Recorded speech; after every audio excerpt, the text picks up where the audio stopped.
What is up, ladies and gentlemen? So you catch me in my hotel room in Ibiza. It's nothing glamorous, but it is Ibiza, and it's a welcome break after a long 2020 in lockdown.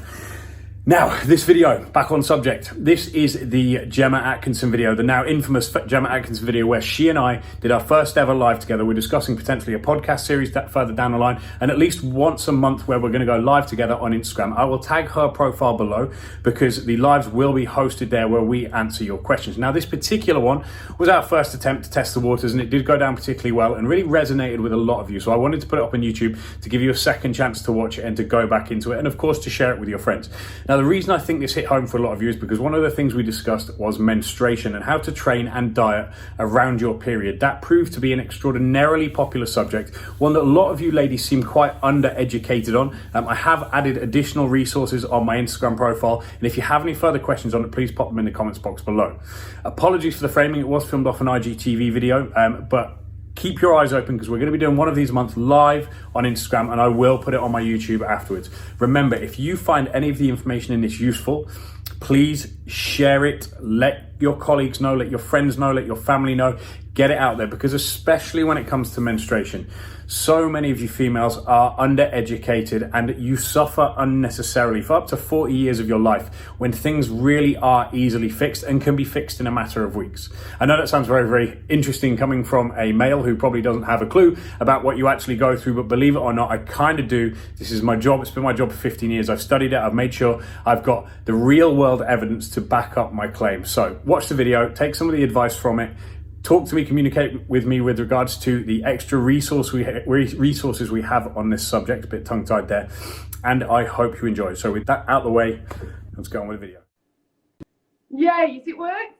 It's waiting for Elliott Upton. I've accepted his request. I'm so sorry, I'm rubbish at these. Yay! We got it. Got there in the end. Were you like that thinking, what the hell is she doing? All this complicated technology shit. It's terrible, isn't it? It's a problem. Thank you for doing this. Are you okay? I'm very good, thank you. Yeah, and you? Good. Yes, very good. I'll get straight to it. I wanted to start, guys. Thank you all for tuning in. There's a lot of you already, which is great. The reason Elliott is joining me on this is a fantastic PT. I've trained with Elliott. How long have I known you for now? 5, 6 years? It's been a while. Will have been when I started in UP Mayfair, pretty much. So that's like 8 years, maybe. 8 years, yeah, a long time. Long old time. But Elliott's very, for those who follow him, there's been a lot of comments on my page that they follow Elliott already. Very straight to the point with your training, very honest with people. So there's no kind of false, have this juice and you'll shrink, take this tablet and you'll shrink. But also, you posted a picture back in April of yourself when you classed yourself, you were overweight, you were unhealthy. So you've been on that side. So for anyone, because I've had a lot of messages from people saying they'd love to start, but they feel they're not going to get anywhere. You've been on that side, haven't you? Absolutely. Yeah. I mean, I think from my point of view, and thank you for such a glowing introduction as well. I think from my point of view, it's been the most powerful part of my journey and the start of my career is that I've got a perspective of two sides of things. Now, don't get me wrong. That's not to say that it's all good, because in my personality type as well, I'm very much if you want it, you'll do it. If you don't, you won't. But I do see it from both sides of the fence. I understand how people who are overweight or maybe a bit different to others have been treated, maybe do get treated, and how to push the other side, and what a great feeling it is to go both ways. And that, I think that perception of other people's experience and what they go through has helped me for sure. Yeah. And it's one of them, we had a very brief discussion earlier, and it can be very difficult for a lot of people in the wrong situation that may be unconfident enough to go into a gym or to start something new because it's the unknown. We fear the unknown because we don't know the outcome, right? And I think the key is always just to start. And for me, it was a case of I got into it when I was late teens, focused on dropping loads of fat, and then realised I absolutely loved it and thought, I'm pretty sure I can help other people do this. And that brought me to UP, that's how I met you, etc. So the rest, as they say, is history. And because I had a guy message me, I'll go straight into the questions. And by the way, thank you guys. You all sent really a lot of questions that I want answers to. But one guy said he's feeling ashamed of training because he says, I'm morbidly obese. I have been my whole life. The 2 times I've been to the gym, I've been laughed at. And that for me drives me mad because a lot of women message me and say they're frightened to go in the weight section. And I always think anyone who's in the gym, there's the odd twat who goes just to try and, pull a girl or do the whole in the mirror. But majority of people are there to better themselves. and everyone starts somewhere. So if you are a person who belittles others for going to the gym because they're out of shape, then, you know, shame on you, because that's why they're there. Absolutely, absolutely. But this is the thing. One of the things, I get exactly the same question so many times. I don't really know where to start. I feel ashamed. I feel nervous. I feel like people are watching me. There's a few things. You know, I've been in and out of gyms for the last 15 years. And number one, 99% of the time, it's your perception of yourself that is reflecting on what you people think of you. In the gym, 95% of people are not concentrating on you. They don't care about you. It sounds harsh. They really just don't care. They care about what they're doing. They're looking at themselves in the mirror. They're thinking about their workouts. They're maybe playing on their Instagram. If you see them laughing, maybe on the off chance, yeah, there was a snigger or there was this or that, that person is just a dick.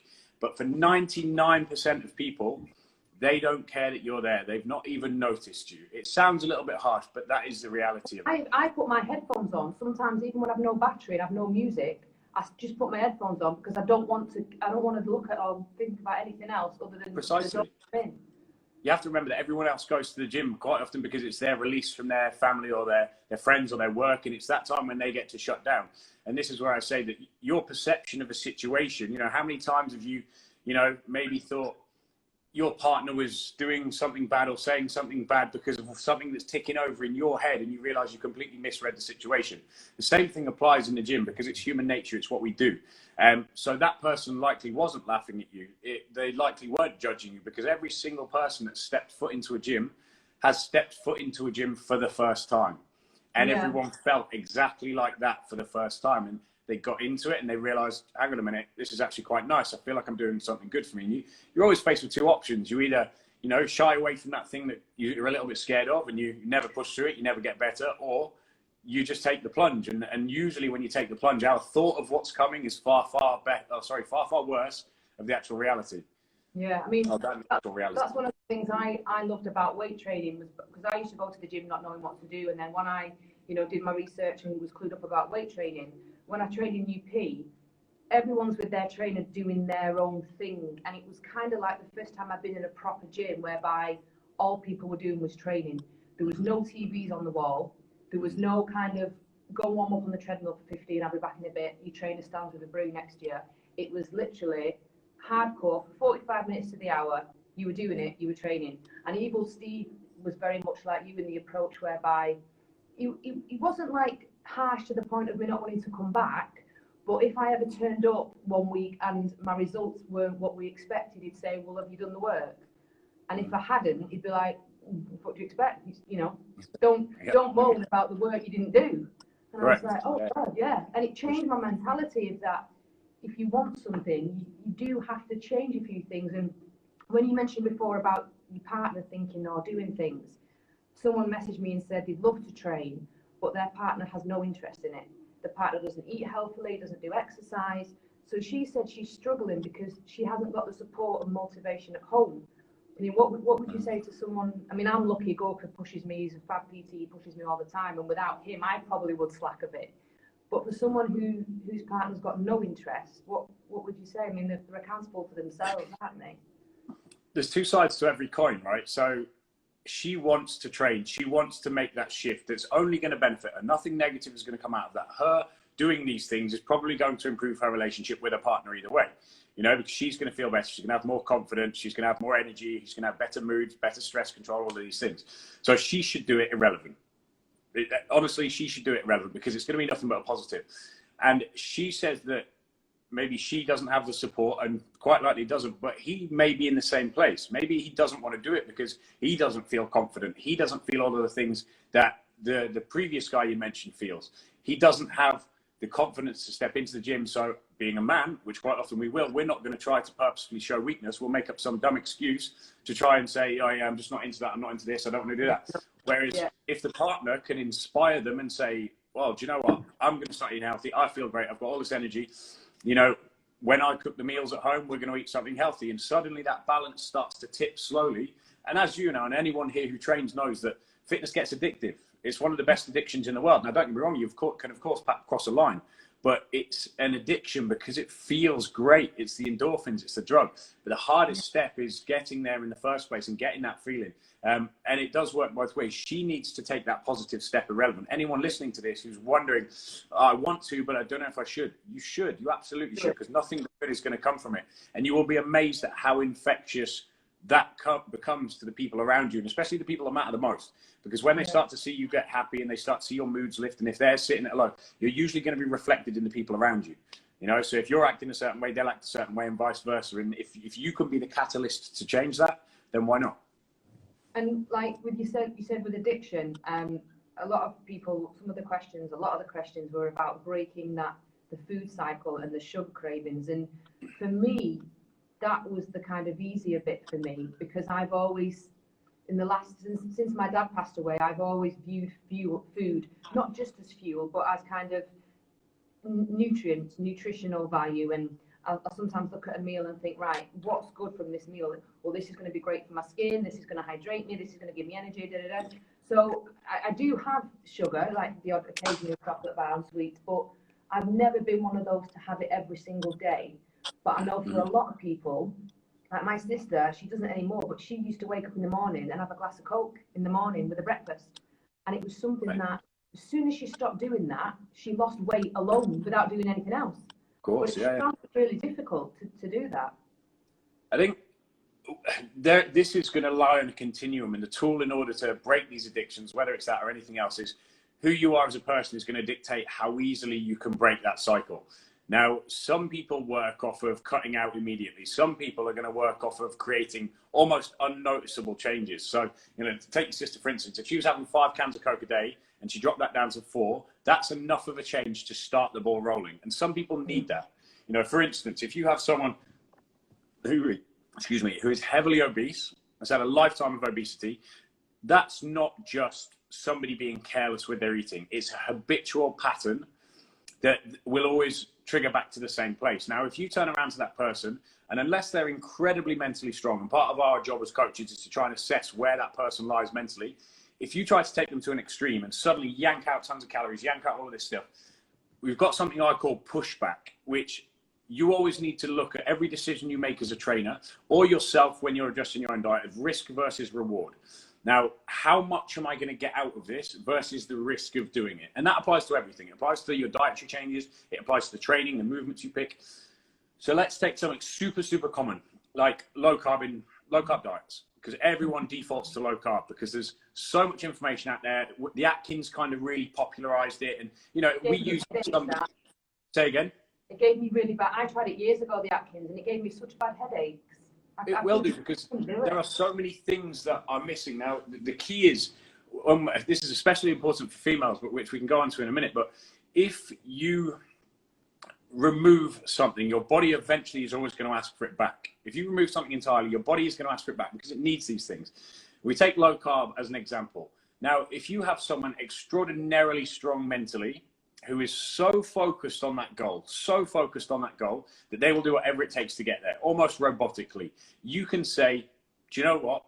A 0 to low carb diet for 3-4 weeks is going to work for you. This is going to be beneficial for you. However, exactly, because you're most motivated at that early point. So the chances are that's when you're going to push it hardest. It's going to elicit some very, very quick, quote unquote, weight loss, because you're going to drop a load of water when you remove the carbs, remove the glucose, remove the fluid. This seems like it's fast progress, so people are like, holy shit, this is working. However, there is an issue with that unless it is put into context very, very clearly by the trainer or yourself when you're educating, suddenly, because of that initial change, the drop in inflammation, the drop in water retention, the sudden increase in insulin sensitivity, which allows you to start losing fat, you associate fat loss with low carb or 0 carb, even worse. So people stay on low or 0 carb diets for months, even years at a time, crashing in and out of them, because instead of just saying, do you know what, I'm going to manage my carbohydrates at the right time, putting in a far lower risk for the exact same, if not better reward. Whereas what people do is they put in a massive risk by taking a whole macronutrient away or a whole bunch of calories, 1,000 calorie deficit rather than the 500. But the risk of them fucking that up is infinitely greater. So instead of sticking to a diet for 6 months, they manage to stick to it for 6 days, then crash and binge. And it creates this guilt cycle where they go in and out. So when you're assessing yourselves and when you're trying to kickstart your way into fat loss or your way into performance, you need to say, right, what do I know I'm capable of? Am I the person who can do, let's say, 2 weeks of low carb? But am I also the person, more than that, that understands why I'm doing it and why I need to come out of that on the other side? You know, that my carbohydrates, and we're not expecting Joe Public to understand why you need carbohydrates for your thyroid. I'm expecting Joe Public to understand why you need carbohydrates for managing your stress hormones, all of these things. But it's important to understand that low carb diets are the beginning. They are not the end. That's how you start. It's not how you continue, if that makes sense. And I think if certain people have that context when they go into something like low carb, or they start a different type of diet, you need to understand where your capability lies. What is the risk of that to you versus what you'll get out of it? Is there a better way to take a smaller step that's still going to land you at the same place, but with far less risk along the way? But I think, obviously, like you say, people are different. But for women, I know for myself, I'm assuming I'm speaking for a lot of women, low carb, especially at a certain time of the month, is just, it can't be done. Time of the month, bread, pizza, pasta, potatoes, chocolate. It's just, I don't know why you crave it so much. And one of the questions we got asked were, how can being, you know, when you're on the cycle, how does it affect your training? Now, is it true that at certain stages of the month you're physically stronger than others for women during that time? So what you're going to find, any of you females who are curious on this, you may want to get a pen and paper on this one, because it can be a bit of a big subject, but I'll simplify it as much as possible. Yeah. So you will find in the week leading up to menstruation, week leading up to your period and your actual period, your body is going to ask for carbohydrates. It will beg for carbohydrates for a few reasons. First of all, your serotonin levels are dropping, your feel-good hormones are dropping, and your stress hormones are going higher. Your body knows that when serotonin is dropping, it needs carbohydrates to help bring that back up. Okay, this is why some of you will hear us talk about the theory of having carbs before bed, because it elevates serotonin, helps you sleep better. Your body craves something. It can be the weirdest things. It craves it because it needs something in it. So for instance, let's say your body is craving cake. It's probably not craving cake. It's craving glucose because you've gone too low carb in your diet. Or in the case of your period, what actually happens over the week running up to your period and your actual period is you're about 40% more insulin sensitive. So your body can actually cope with considerably more carbohydrates and will just shuttle them straight into the muscles than it will at any other point during that month. So over those 2 weeks, you should plan in considerably more carbohydrates. Now, the Live Up plan, the thing I run, for instance, what I say is when you feel that coming on, what we do is we increase carbohydrate intake by at least a portion a day. And it's subjective. It's not a case of me saying, you know, you must eat X amount of calories more. I say, if you feel like doing it, when you get that feeling, increase your good carbohydrate intake as you feel you must. So maybe 1-2 portions a day. Now, when I say good carbohydrates, I mean plan for it and add more oats, rice, pasta, potatoes, bread, anything like that. Something that's going to be fairly settled with you. Because what that's going to do, again, we look at risk versus reward. What's the risk of me adding an extra couple of 100 calories worth of oats to your diet, rather than saying, no, you've got to be strong, and then you get into 8 o'clock in the evening near your period and binging on 1,000 calories of chocolate. Just because if a woman's on a period, you don't tell her no with anything. But this is it again, right? But it's a physiological thing that is happening in your body, and that it's really important that a lot of females need to understand it, because very much so, most females don't understand their own period, and it's one of the most destructive parts of their life for a very, very long time. So it's very, very simple to get a little bit of information, and as soon as you have that context and you think, wait a minute, this isn't just me, you know, being difficult, I'm not being angry, I'm not being emotional. How many people turn around, you know, you end up shouting at your boyfriend or your girlfriend and you're like, I'm sorry, I'm just being emotional. It's a chemical thing. These things are happening in your body. Now, they can be managed. So the first thing is understanding those 2 weeks, the week running up to your period and your period, you're about 40% more insulin sensitive. So you should be adding more carbohydrates, but add them clean rather than waiting for the body to ask for them dirty. Because it will say, I need glucose. Where do I get it from as fast as possible? It's not going to say oats. It's going to say cake. It's going to say chocolate. It's going to solve the problem as quickly as it can by digging into this database in the back of your head. And the same here applies to many, many things. You know, did you have any crazy cravings when you were pregnant? Yes, it was things that I wouldn't normally eat daily, like crisps crisp butties, crisp butties with mayonnaise on, just anything. And I used to say to myself, well, crisp potatoes, and Coke would be like, are you for real? but things like, if I had a meal at night, I'd want buttered bread with it. Or, you know, in the morning, rather than my omelette and greens, I'd want omelette, greens, a bagel and oats. I was just hungry for more stodgy foods, more carbs.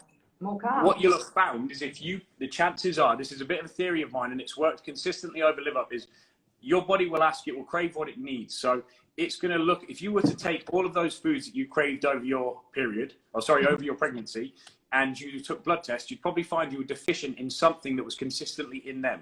And your body knew it. So it turned around and it said, I know where to find this. Tell her to eat that. Bang. And you go and eat that. To the point, you know, some women get cravings for charcoal. Some women even get cravings, and there's a lot of document of this. They get urges to lick bricks because of the minerals in bricks. You can actually, the body senses it. Some weird stuff goes on.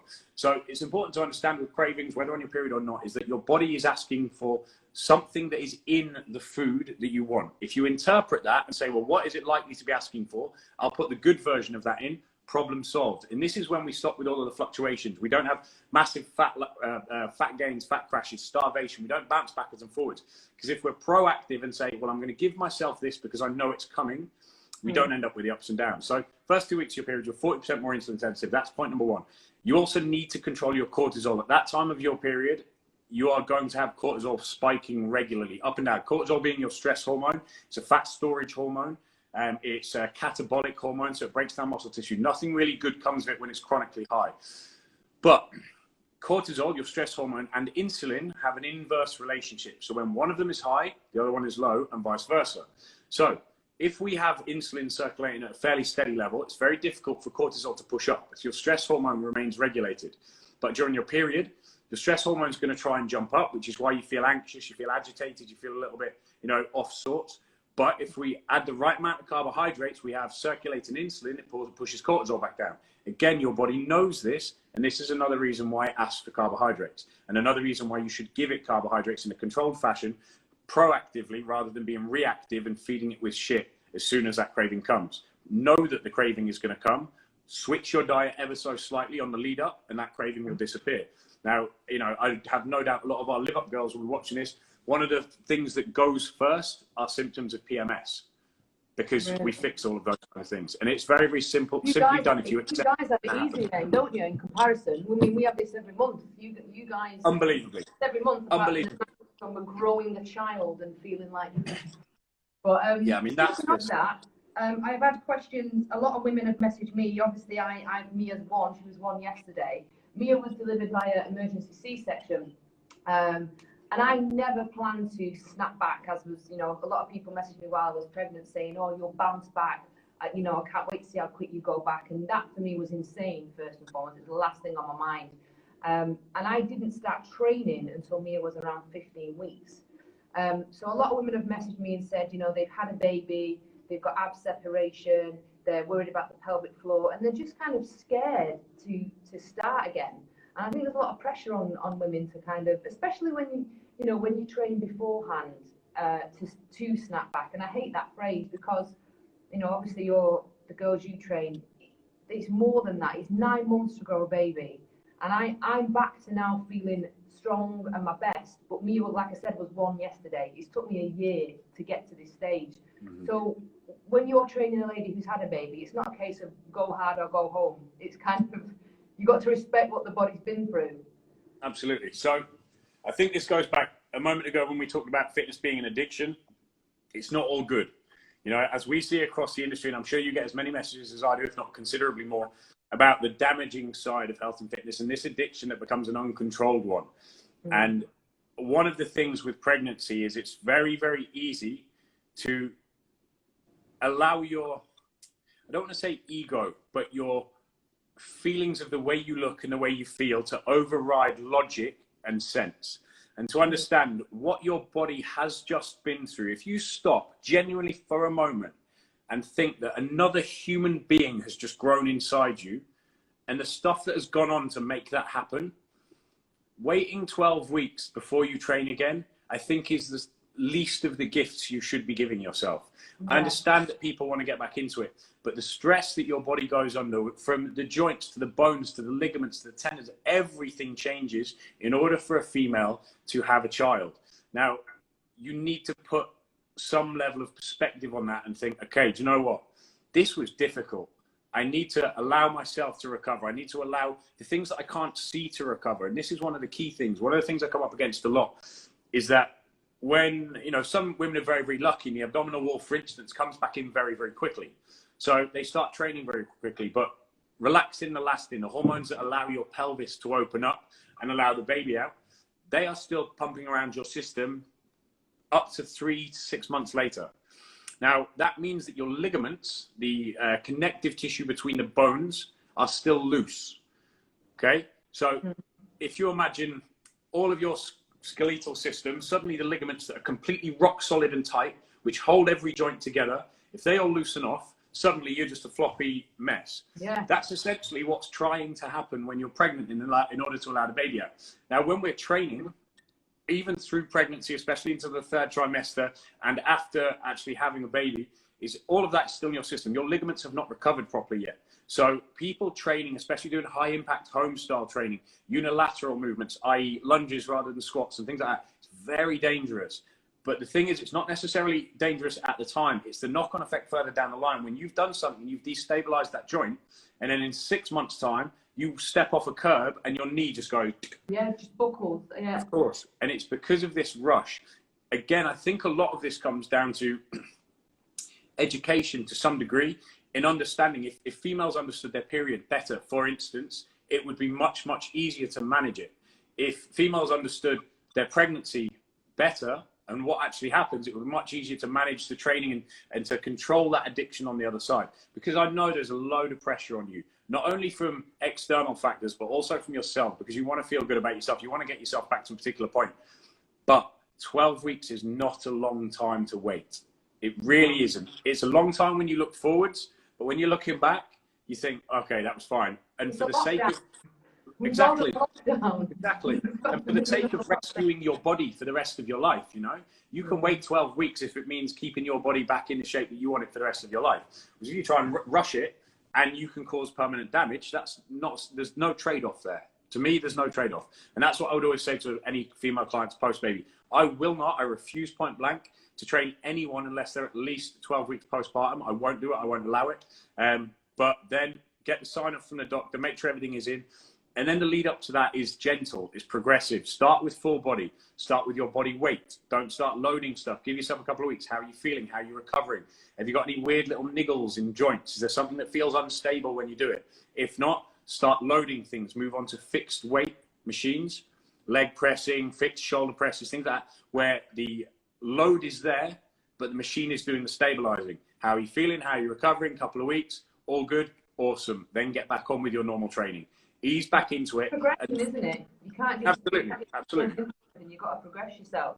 Think instability, I think, is a main focus you need to look at. Is instability is going to be one of the major concerns post-pregnancy. Once you pass that 12-week mark, understand that it's the things that you can't see that are probably going to cause you the problems, not the things you can see. Yeah, well, after my C-section, my scar healed on the outside pretty well, but I still, even still now when I'm training, I still get the odd niggle, and you think to yourself, I don't know why I did it, but after I'd had the C-section, I wanted just to kind of, like you say, give myself a perspective. I watched a YouTube video of the C-section, and I was like, holy shit, my stomach was sliced and diced, and it was a case of, because mine was an emergency one as well, I was being tugged about and wrapped about, so it was bruised, and it was 7 layers that they cut through, and then to get me out. So, you know, it does take its time. So I just hope now you've explained that, the girls who do message me, 12 weeks, don't even consider anything. And like you say, start with body weights, work your way back up, and enjoy your time. And speaking of weights, I've had another question. Someone says, with weight training, is it best to do more weights, lighter reps, less weights, more reps? Now, again, I assume I always mix mine up, not depending on my goal, because I'm just maintaining anyway, but just to kind of give my muscles a break, really. I suppose it's dependent on the individual. I mean, there's a bit of a funny one here. This is, as you're well aware, you're one of the advocates of female weight training, that it really is pushing the entire industry forward, you know, dragging it forward by the scruff of its neck. But there is a hugely outdated notion that women shouldn't be lifting heavier weights. Women, the best possible thing you can do in order to get in shape, we'll talk about getting in shape initially, is to lift heavy weights. Absolutely, absolutely. But it's not even just what it does to your body, it's what it does to your mind too, what it makes you feel like. To understand what you're capable of is a huge, huge thing, because it has a massive carryover to the rest of your life. When you go in and you hit a PB on a lift that you never thought you'd do because you didn't like weight training, suddenly you're addicted to weight training, and you hit a big deadlift or you hit a big squat, and it's all you can think about. You get a buzz and you're like, do you know what? Fuck it. I'm going to go into my meeting tomorrow and I'm going to do this because I can squat 100 kilos. It's weird, but it happens, and you see it all of the time. It's really important for ladies to lift heavy. Now, what I would recommend is you don't want to be doing any of this silly 25 rep, you know, with a 2 kilo dumbbell kind of thing. What you need to be doing is setting a range of rep parameters, whether that be from 6 reps if you want to get strong, up to 15, 20 reps, but you want to cycle between them, okay? You want to move between them for a few reasons, which I'll explain in a bit. In order to burn a lot of calories, you're going to be using higher reps. That's good, because you're going to burn a lot of calories in that session. In order to burn even more calories, you need to lift higher reps, i.e. 12 to 20, let's say, with a heavier weight. But in order to get stronger to lift heavier, you need to learn how to lift them at the bottom end of those rep ranges, say 6, 7, 8 reps.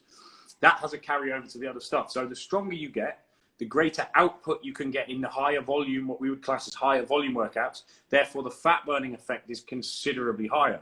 It's also important to remember that the more muscle you have, the faster your metabolic output. So you're burning more calories when you're sleeping. You're burning more calories when you're sitting here watching this. So ladies especially need to vary their rep ranges, but don't be scared of learning how to lift heavy. That's really, really important.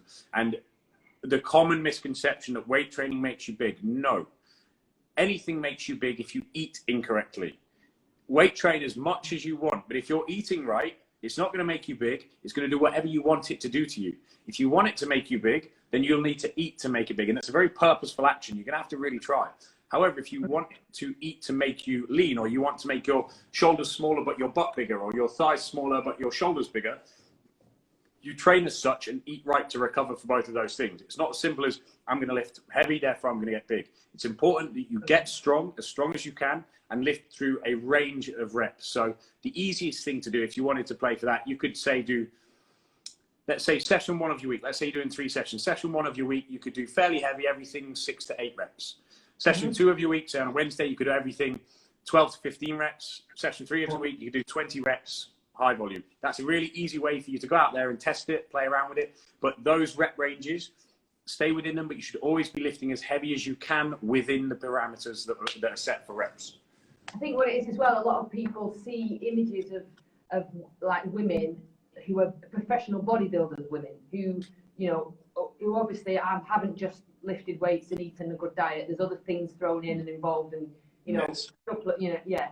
And I think women see them and think, whoa, if I eat well and train, I'm going to look like that. And we don't have I think, is it an 1/8 of the testosterone women have to men? And I think it's hard enough for men to get big and muscly. Never mind women. You ain't going to look like those women on stage, because they're doing a lot more than... Exactly. Listen, I'll throw it out. The people that you're thinking about, ladies, anyone who knows exactly what Gemma's talking about, these are anabolic steroid users, right? It's their sport. In the same way that a football player has to use football boots in order not to slip on the pitch, these fitness competitors use anabolics in order to be able to be competitive. It's just the way it is. Now, you're not prepared to do that, and rightly so don't do it. But you also, like Gemma mentioned at the beginning, you're not going to get a particular result if you don't do a particular thing. Okay, so you're not going to get big if you're not doing those particular things. Most men have tried for 10, 12, 15 years to get big, eating everything in sight, training as heavy as possible. And trust me, it is hard work. And we have 10 times the testosterone that you do. And testosterone is that anabolic hormone that makes us grow. Without it, you're really going to struggle. So for anyone who thinks they're going to get big whilst weight training, just check what's between your legs. If there's something hairy and dangling, you might have a chance. If it isn't, then you're probably going to be fine. Yeah. I mean, I've been weight training now for at least at least 10 years, and I'm far from big. I feel strong. Exactly. I'm physically strong, mentally strong, but big, no. And how amazing is that feeling as well for a female? You know, if you could turn around and say, explain what that means to you being strong and, you know, being who you are. It's incredible, right? It is incredible. Because it feeds into you every day. Like, and for me now, having a daughter, I think it's great. Look what she got, by the way. I'm going to hide the brand because it's not an ad. But she's got a little dumbbell set and everything today. Oh. Yesterday. It's good to have a little.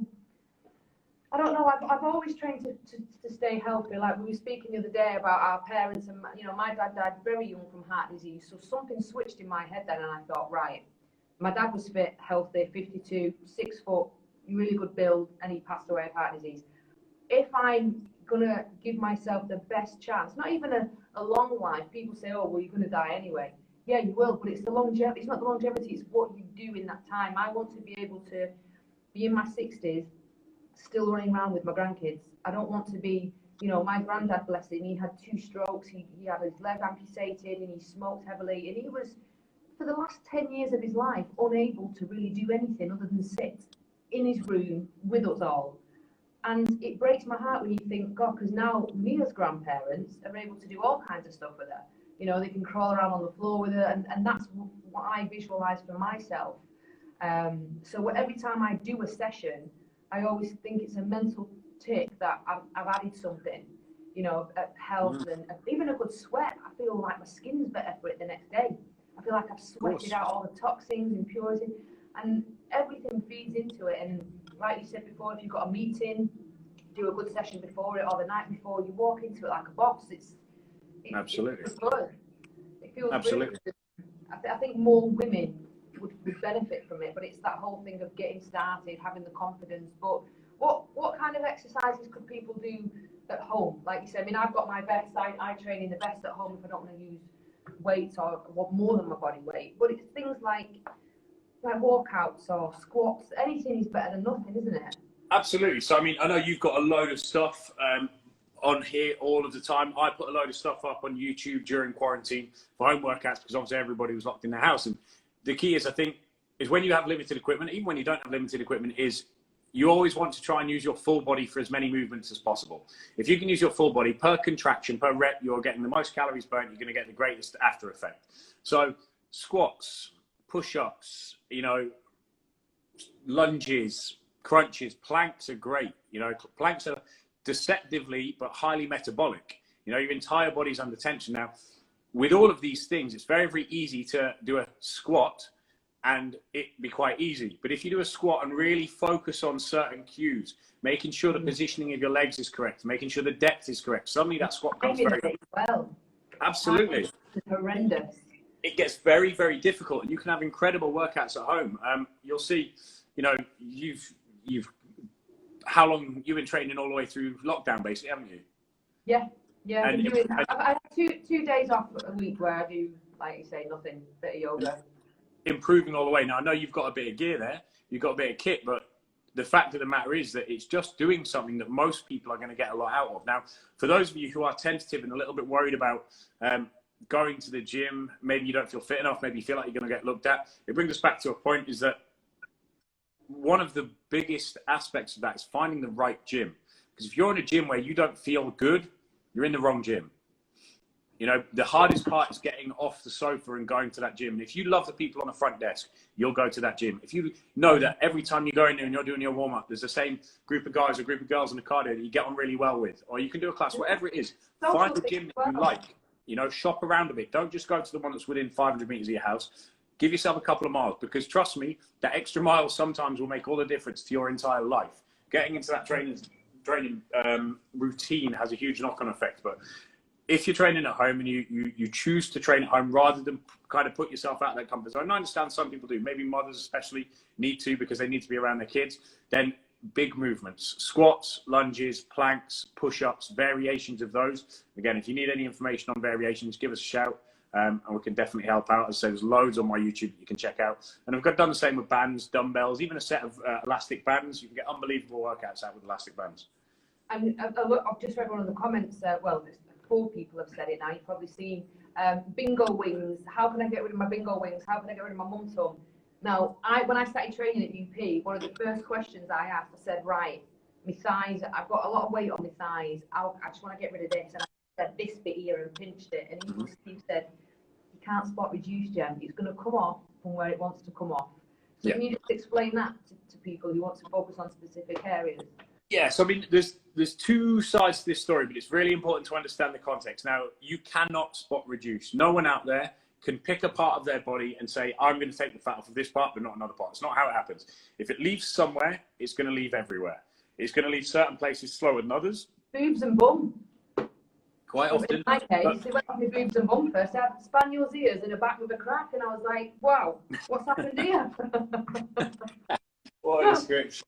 I've sorted it now, but when I first started losing weight, that's what happened. I was like, I'm down, and it was just boobs and ass that went. Yeah, it happens to a lot. But then, you know, I've had clients, few of my clients, 98% of clients lose their boobs first, but I've had clients who've dropped, you know, upwards of 40, 50 kilos and have kept enormous, great big boobs, and it was the one thing they wanted to get rid of. You know, it's kind of luck of the draw with some things. But with regards to common problem areas, say like the bingo wing area or the hips, you can't spot reduce. So number one is to understand you're going to need to consistently diet in order to get fat off everywhere. And eventually, even if it's stubborn fat, it will come off. The thing is, and I put a post on it a while ago, stubborn fat is not stubborn. You just haven't done the right thing for long enough. And this is the key, because we tend not to look at the bits we are losing. We look at what we're not losing and say, well, this isn't working. When it could have been 2 or 3 weeks later, when it would have worked and you'd have felt absolutely great about yourself. So do the right thing for long enough.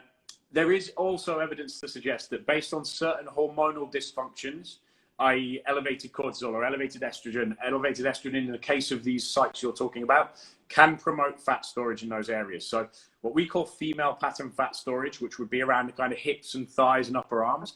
Cellulite and stuff is. Yeah, to a degree. I mean, cellulite's broken collagen structures. But with regards to fat storage areas, you'll find that females, if you look at your average female, carrying a lot more fat around the bum and hips and the arms than your average male. Males usually got narrower hips, leaner legs. Flying somewhere. But listen, a tricep does that when it's, you know, actually straighten the arm and flex your tricep. Exactly. Come on now. But there's evidence to suggest that certain hormonal dysfunctions will promote fat storage in certain areas. So despite not being able to spot reduce, if you know that you are storing fat in certain places, maybe you need to control the estrogen levels in your body. Now you have 3 types of estrogen in your body. 2-hydroxyestrogen, which is protective. It's a good estrogen. It's what you need, helps to prevent cancers, things like that. It keeps you from getting depressed, etc. And then there are 4 and 16-hydroxyestrogens, which essentially are xenoestrogens, chemical bodies in you that shouldn't be there. Okay, when they elevate too high, it causes all sorts of problems, and it causes problems with your period, your moods, your sex drive, your fertility, everything. But it will also prevent your thyroid from operating properly, which can promote fat storage, etc. What you want to try and do is bring those 4 and 16-hydroxyestrogens down, and you can do that through high greens intake, number 1. So cruciferous vegetables, but obviously not too much, because especially with females, that can have an effect on your digestive system. But there's something called indole-3-carbinol inside things like broccoli, which help to release these toxins from the body and send them to the liver for processing. Second thing, you support the liver. Really, really important to support the liver, so you stay well hydrated. You can supplement. Buy a glass of wine. Well, not a glass of wine. Buy lots of wine. It's a glass of wine's not going to be the end of the world, especially if you're lean. But yeah, if you're smashing a glass of wine a night, that is going to affect your liver for sure. And it's going to clog it up. And this is why, you know, for instance, when someone goes low carb or takes all the coffee out, when things start breaking down, that headache you get is the liver being clogged. It's the second phase of detoxification. It's not working properly. So toxins back up in the liver, and that tends to give you a massive headache. It can be 3 or 4 days. So what happens there, you need to support the liver, really, really help it out. So you can supplement things with, if you've got bingo wings or fat around the hips, you can supplement with things like estro support, which is a supplement we've got, but you know, it's very easily available everywhere. And that contains something called diindolyl methane and calcium D-glucarate and a few other things, which help to basically take these xenoestrogens, the harmful estrogens, out of your body, send them to the liver, supports the liver detoxification process, and gets out of your body. Now, for most people, taking 2 or 3 of those capsules per day, within a week or 2, they will start to notice some effect on those troublesome areas. And that just shows that it is going to be a bit of a hormonal shift. It will have a positive effect on general fat loss. It's likely to have a positive effect on your thyroid. It's likely to have a positive effect on your moods and all of the byproducts of elevated estrogens, these estrogenic toxicity problems or estrogenic dominance problems, we would suggest. So that can be a really useful supplement. So that, alongside good water intake, plenty of greens in your diet, and reduce the amount of chemicals going into your body. That's the main thing. Because if you are still taking in loads of essentially crap, if you're taking in loads of shitty foods, loads of products rather than foods, you've got loads of highly damaging cosmetics, or you're taking a lot of stuff and putting a lot of stuff on your skin that maybe you shouldn't, all of these things are elevating your estrogen levels, which you don't want. It's a bad thing. And this has a huge knock-on effect. And this is what I said about, we talked about periods earlier. Controlling some of these things can rid you completely of your symptoms of PMS by just balancing these things back out, putting your body in equilibrium. Isn't it? Huh? Right, it's just knowing your body, isn't it? Knowing your cycle, what works for you. I mean, I read somewhere that 99% of people were overfed and undernourished. So we're eating foods, but we're not nourishing our bodies. We're kind of, and one thing that drives me crazy is that some people will say they'll see a massive salad with avocado, tomatoes, greens, bit of chicken, whatever you want in it, and then they'll go, I'm not touching that because it's 700 calories. Instead, I'm going to have this deep fried burger that's only 250 calories. Yeah, absolutely. And it's like you sort of nourishing your body. You're going for what's the low cal, and it's not going to long-term work. There's something I touch on in my seminars with that. I'm just going to remind, there's a lot of people coming in with, what was that supplement name? Estro Support. ESTRO. I'll save this video as well. You save it as well. I'm going to have to ask Gordon how to do that, but we'll save it. But yeah, it's 7:45. Sorry guys, I said we'd wrap it up at 7:30. But it's been so interesting. I've genuinely loved it. My first one. Thank you. And for anyone who's interested, Elliott, you have a Live Up program, don't you? So it's basically, you can do all the above you've been saying at home, in the gym. Tell us quickly about your program. So the program, Live Up, is, I mean, you just said it perfectly there. I mean, I've been in this industry for 13 years, and for the first 8 of it, let's say, I saw it all, did it all, went backwards and forwards, and eventually got to a stage, as I think a lot of PTs do, is, personal training, give credit to your PTs, anyone out there who has them, is it's really, really hard work. It's exhausting work. We're up at 4 or 5 o'clock in the morning. We're going to bed at 10 o'clock, 11 o'clock at night. And I did that for many, many, many years. And I was getting frustrated in that I could only help 10, 20 people at a time. And I needed to figure out a way to use my skill set to try and scale it up and say, well, I'm not going to change the world and try and solve all of these problems by doing this. So I basically sat down in a house in Brighton, where I'm from, for 3 weeks, took apart every single program on this laptop that I had written over the previous 8 or 9 years, looked at all of the best ones, all of the worst ones, ripped everything apart, and then tried to create basically one Frankenstein program, which factored in the risk and reward that I told you about, that factored in, is it worth going low carb versus moderate carb?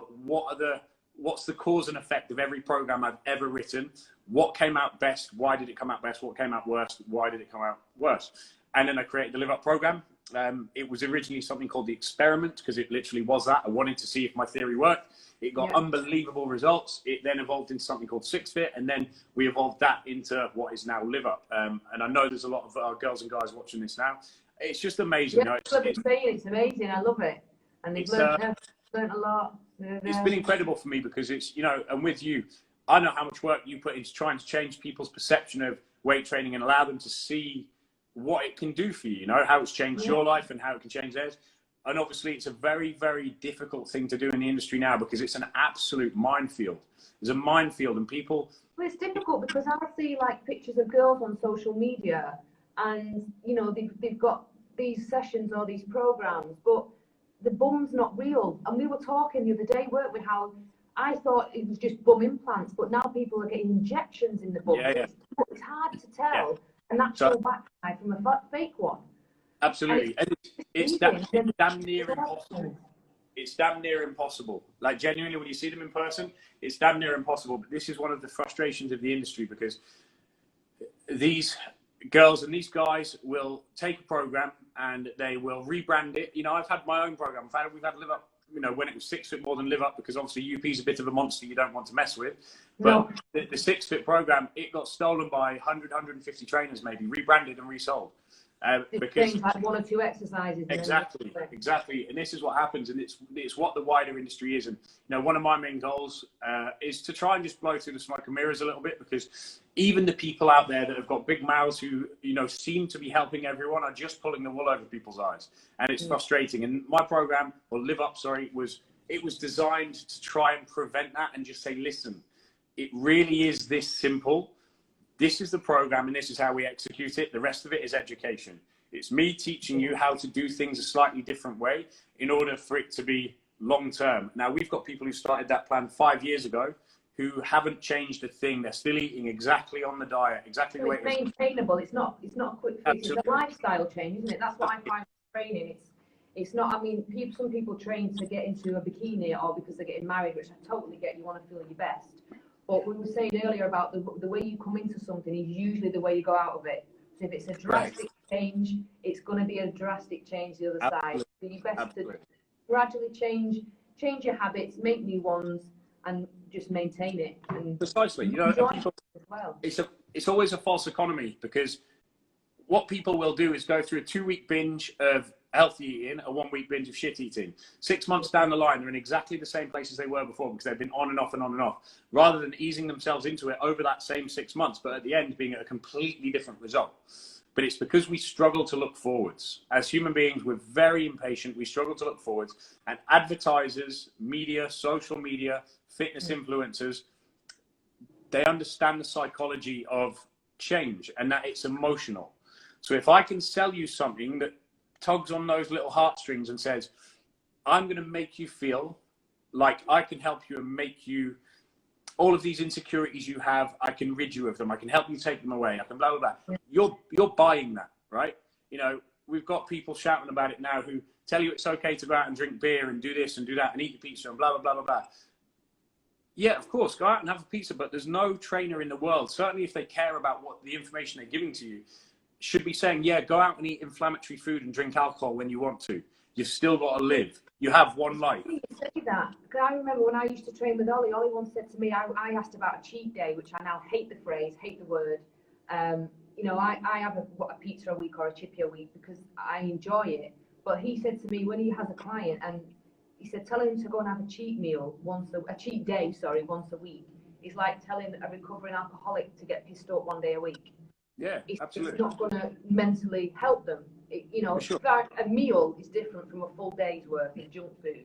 It creates triggers, and the fact of the matter is, when you're leaner and when you're healthier, you've got rid of all of the cravings. You've got rid of all of these things that your body usually creates to trigger that action to get you to pull in these foods. When you're leaner and healthier, that stops happening, but you're also more inclined to continue to eat healthier because you love the feeling. Now, the whole cheat day thing. Stuff after a while. Say again? I started, when I cut out all the crap years ago, it's now only a case of, I don't think, I need some sugar. It's sometimes a case of, I fancy a Mars bar today, I'll go and have one. Correct. And I don't crave it anymore. You just think it's a choice for me now, whereas it used to be, I'd be driving to the petrol station thinking, I can't wait to buy some Haribos and I'll put my fuel in. Absolutely. Whereas now I can walk past them and think, I don't fancy them today, it's fine. That's the way it should be. You need to understand how to manage your life, manage your emotions. It's not a case of saying, I can't have this. You should put the work in early, get to a stage where you say, well, I can have this when I want it, but you know what? I really don't feel like it. And the problem with saying, have a cheat day a week, have this, have that, have the other, is the chances are you've had some inconsistencies during the week anyway. You've done all these, and a lot of people will get to the cheat day and they just don't feel like having a cheat day, but they'll force a load of food down because they think, oh shit, it's my cheat day, I don't want to miss out. And this is where these kind of damaging cycles come. And, you find it a lot. Some things that are being advocated now because it's an easy way to sell a product is some things you should feel guilty about. That's a fact, I don't want to be harsh about it, but some things, treating your body in a certain way, eating certain things, yeah, we all love a cheat, but have a balance to that. Respect your body enough to say, well, hang on a minute, I know what that's doing to me. I'm going to treat it really, really well. And if I feel like that Mars bar on the way home, I know that I've earned this. If I don't feel like it, I'm not going to have it. I'm not going to force it down. But it's very, very easy to sell to people when you say that even though you're feeling guilty about it, don't worry. I'm on your side. Give me your money. And that's what a lot of the industry is now. It's finding shortcuts and it tugs on little emotional triggers. And it's one of my major goals and was with the Live Up program was to try and break that cycle and say, listen, all of this stuff, it looks fancy, it's great, but genuinely, this is how easy it is. Try it, and then your habits change. Next thing you know, 5 years later, you're in the best shape of your life still, and everything's easy. And that's the way it should be, I think.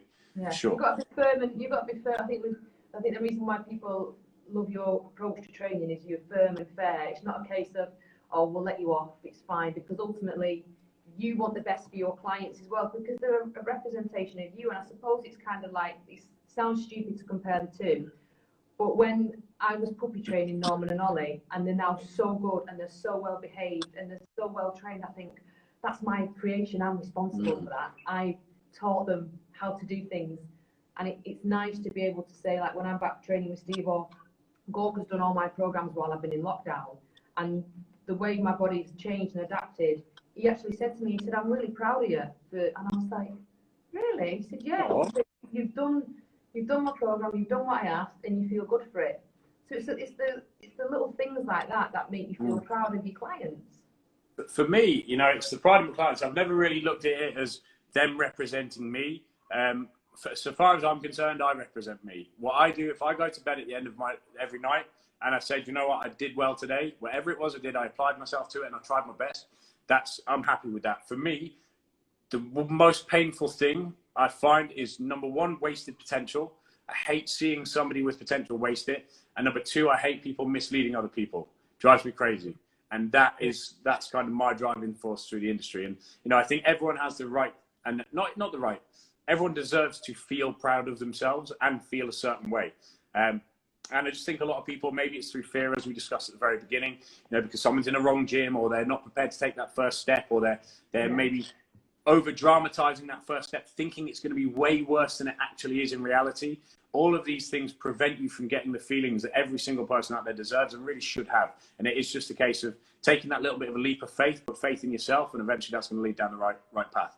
And you know, social media is a minefield, so be careful of the resources you choose to follow as well. Exactly.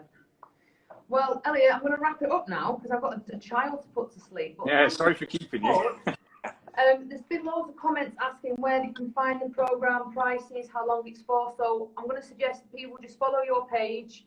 You can maybe do a lot. You do Q's and A's and anyway on that page.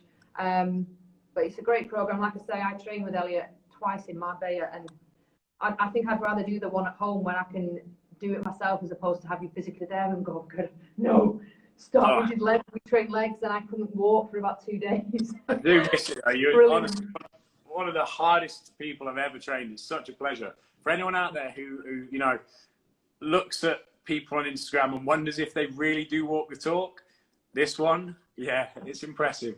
Very impressive. Success leads fruit. And it said, you know, there's not many people that are challenging to train because you have to push them to such a degree to get that work rate out, but Gem's definitely one of them. So got to make sure we do it again soon when all of these flights open up. When it's finished, I'll be over. Brilliant. Yeah, so check out Elliot's page. All the details for your program are on there. And thanks for tuning in, guys. I'm glad you've all enjoyed it. Thank you very much. Thank you. Thanks, Elliot. How do I stop this? Do I just press end? Just press end, and then it will ask you to save it. Make sure you save it, otherwise it'll just delete the whole thing. Okay, I will do. Thanks, guys. See you later. Bye. Say hi to family. Bye-bye.